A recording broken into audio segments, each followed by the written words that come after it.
வணக்கம்ங்க. இதுதான் இந்த சைக்கிள் ட்ராக் நான் போகிறது.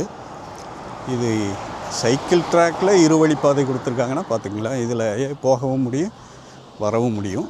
அதே மாதிரி பக்கத்தில் இருக்குது இல்லையா, இது நடக்கிறதுக்கான ட்ராக். இந்த ட்ராக் நடக்கிறதுக்கு பெடஸ்ட்ரியன்ஸ்க்கு, அந்த ட்ராக் சைக்கிளிங் போகிறவங்களுக்கு. அதே மாதிரி இந்த வீட்டை ஒட்டி பார்த்திங்கன்னா, ஒரு இடதுபுறம் பார்த்திங்கன்னா வீட்டுக்கு முன்னாடி ஒரு 10 அடிக்கு புல்தரை.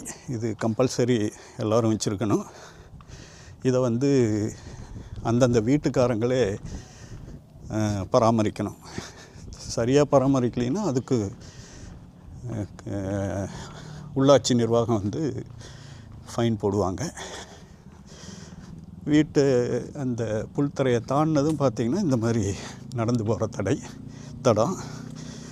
அதுக்கு அடுத்து இந்த பக்கம் பார்த்திங்கன்னா கிட்டத்தட்ட ஒரு 7-8 அடி புல்தரை. இது அரசாங்கம் மெயின்டைன் பண்ணாங்க.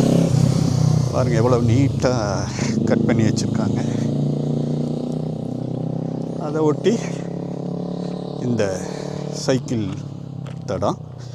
இந்த சைக்கிள் தடத்துக்கும் சாலைக்கும் நடுவில் பார்த்திங்கன்னா இங்கேயும் ஒரு புல்தரை. இதுவும் ஒரு 4-5 அடி இருக்கும்னு நினைக்கிறேன்.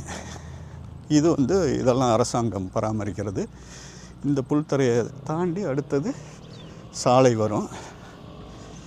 இதே மாதிரி தான் அந்த சைடும், வலதுபுறமும் இதே மாதிரி தான் இருக்கும். நல்ல அற்புதமான வடிவமைப்பு. வீடுகள் எல்லாமே பார்த்திங்கன்னா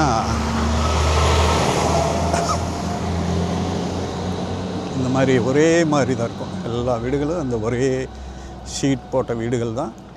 எல்லாமே மர வீடுகள் தான். இந்த வெளியே மட்டும் இந்த செங்கல் மாதிரி தெரியுது இல்லைங்களா, இந்த செங்கல் மாதிரியான பொருளில் சுற்றுச்சுவர்கள் மட்டும் அமைச்சிக்கிறாங்க மட்டும். ஆனால் மீதி எல்லாமே மரம்தான். உள்ள தடுப்பு சுவர்களாகட்டும், மேற்கூரையாகட்டும். மேற்கூரை இந்த ஏதோ ஷீட்டு, நம்ம ஆஸ்பெஸ்டாஸ் போடுறோம் இல்லையா, அது மாதிரி ஒரு ஷீட்டு. ஆனால் அதுக்குள்ளே இருக்கிற ஃப்ரேமிங் எல்லாமே பார்த்திங்கன்னா மரம்தான். ஆனால் பார்த்தோம்னா ஒரு பக்கா காங்க்ரீட் கட்டடம் மாதிரி இருக்கும்.